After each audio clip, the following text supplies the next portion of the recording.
Les 10 compagnons du prophète promis au paradis. Abu Bakr as-Siddiq. Cet homme, c'est le premier homme qui crut au prophète Mohammed et c'est le premier homme à devenir calife après sa mort aussi. C'était son compagnon le plus proche, mais aussi son beau-père. Omar ibn al-Khattab, surnommé Al-Farouq. Dis-moi en commentaire ce que ça veut dire d'ailleurs. Bien qu'il s'est converti plus tard que d'autres compagnons, c'est quand même le deuxième homme le plus proche du prophète après Abu Bakr. C'est également lui qui a succédé à Abu Bakr en tant que calife.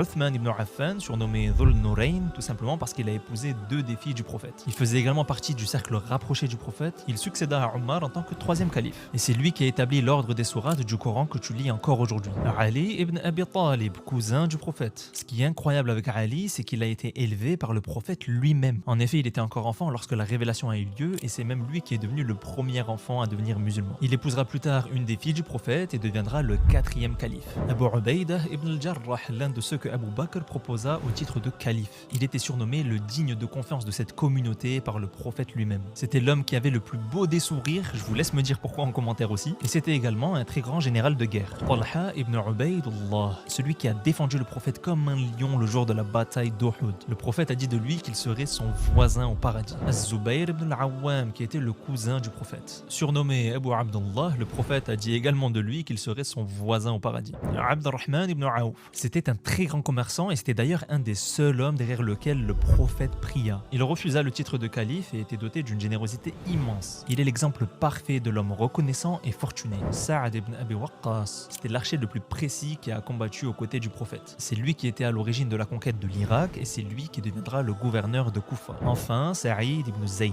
Il participa à l'ensemble des batailles du prophète et c'est lui qui était le gouverneur de Damas. N'hésitez pas à les prendre pour exemple et à invoquer pour eux en commentaire.